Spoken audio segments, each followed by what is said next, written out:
নমস্কার। পৌরাণিক জগতে আপনাদেরকে আবার স্বাগত জানাই।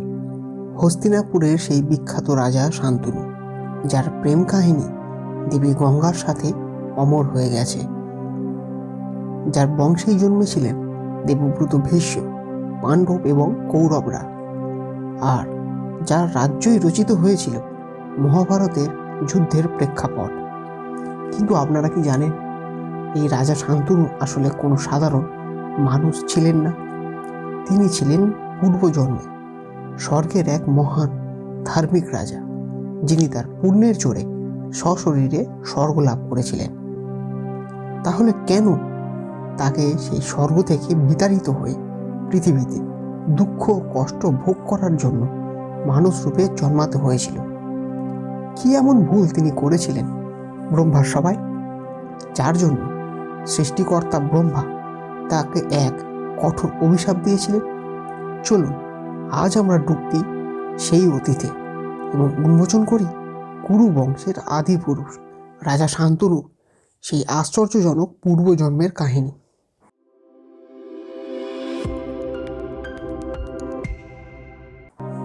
এই কাহিনী শুরু বহু বহু যুগ আগে, ত্রেতা যুগের সূর্যবংশীয় ইক্ষ্বাকু বংশে। সেই বংশে মহাবীর নামে এক অত্যন্ত ধার্মিক এবং পরাক্রমী রাজা ছিলেন। তিনি ছিলেন সত্যবাদী, ন্যায়পরায়ণ এবং প্রজাপালক। তিনি তার জীবনে 100টি অশ্বমেধ যজ্ঞ এবং আরও বহু যজ্ঞ সফলভাবে সম্পন্ন করেছিলেন। তার পুণ্যের ভাণ্ডার এতটাই বিশাল হয়েছিল যে তার মৃত্যুর পর তাকে স্বর্গ লাভের জন্য অপেক্ষা করতে হয়নি। তিনি তার পুণ্যের ফলে এই নশ্বর শরীরেই অর্থাৎ সশরীরেই স্বর্গ লাভ করেছিলেন। এটি ছিল এক বিরল সম্মান।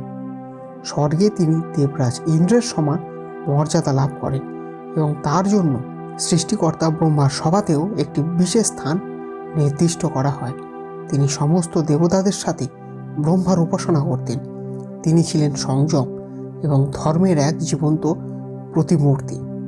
একদিন ব্রহ্মার দিব্য সভায় এক বিশাল সমাবেশের আয়োজন করা হয়েছিল। দেবরাজ ইন্দ্র, সমস্ত দেবতারা, সপ্তর্ষিরা এবং ব্রহ্মাণ্ডের সমস্ত মহান সত্তারা সেখানে উপস্থিত ছিলেন। তারা সবাই সৃষ্টিকর্তা ব্রহ্মার আরাধনায় মগ্ন ছিলেন। সেই সভায় উপস্থিত ছিলেন স্বর্গীয় নদী দেবী গঙ্গাও। তিনি তার অপরূপ শ্বেত শুভ্র রূপে ব্রহ্মার সেবা করেছিলেন।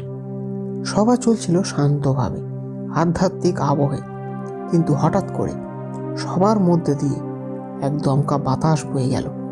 সেই দমকা বাতাসে দেবী গঙ্গার পরনে সূক্ষ্ম শ্বেত শুভ্র রেশমি পোশাকটি তার শরীর থেকে কিছুটা সরে গেল। তার স্বর্গীয় রূপ এক মুহূর্তের জন্য অনাবৃত হয়ে পড়ল। সেই একটি মাত্র মুহূর্তই নির্ধারণ করে দিল দুটি মহান আত্মার ভবিষ্যৎ এবং জন্ম দিল মহাভারতের সবচেয়ে বড় ট্র্যাজেডি। যে মুহূর্তে দেবী গঙ্গার পোশাক সরে গেল, সেই মুহূর্তে সবার সমস্ত দেবতারা, সমস্ত মহান ঋষিরা যারা সংযমের প্রতীক, তারা নিজেদের সম্মান এবং সভার পবিত্রতা রক্ষার্থে তৎক্ষণাৎ তাদের মাথা নিচু করে ফেললেন আর চোখ বন্ধ করে নিলেন। কিন্তু একজন পারলেন না। তিনি হলেন মর্ত্য থেকে স্বর্গে যাওয়া সেই ধার্মিক রাজা মহাবীর। দেবী গঙ্গার সেই স্বর্গীয় অনাবৃত রূপ দেখে তিনি মুগ্ধ, স্তম্ভিত হয়ে গেলেন। তিনি তার দৃষ্টি ফেরাতে পারলেন না। তিনি অপলক মন্ত্রমুগ্ধের মতো দেবী গঙ্গার দিকে তাকিয়ে রইলেন। এদিকে দেবী গঙ্গাও লক্ষ্য করলেন যে সবাই যখন চোখ নামিয়ে নিয়েছে, তখন একজন পুরুষ মুগ্ধ দৃষ্টিতে তার দিকে তাকিয়ে আছে। তিনিও রাজা মহাবীরের সেই মুগ্ধ দৃষ্টি দেখে তার প্রতি আকৃষ্ট হলেন এবং তিনিও লজ্জায় চোখ নামানোর বদলে রাজার দিকে তাকাতে লাগলেন। এদের দুজনের এই দৃষ্টি বিনিময়, এই এক মুহূর্তের সংযম হারানো সৃষ্টিকর্তা অন্তর্যামী ব্রহ্মার চোখ এড়ালো না। সবার এই পবিত্রতা ভঙ্গ হতে দেখে ব্রহ্মা অত্যন্ত ক্রুদ্ধ হলেন। তার কণ্ঠস্বর মেঘের গর্জনের মতো শোনালো। তিনি বললেন, হে মহাবিশ, তুমি শতযজ্ঞ করে পুণ্যের জোরে স্বর্গে এসেছ, কিন্তু আজ তুমি স্বর্গের মতো এক দিব্য সভায় এসেও তোমার সংযম, তোমার ধৈর্য রক্ষা করতে পারলে না। তুমি দেবতাদের মতো আচরণ না করে মর্তের এক সাধারণ কামাসক্ত মানুষের মতো আচরণ করছো। তুমি স্বর্গে থাকার যোগ্যতা হারিয়েছ। তিনি অভিশাপ দিলেন, আমি তোমায় অভিশাপ দিচ্ছি। তুমি এই মুহূর্তে স্বর্গ থেকে পতিত হবে এবং পৃথিবীতে মানুষ রূপে জন্মগ্রহণ করবে।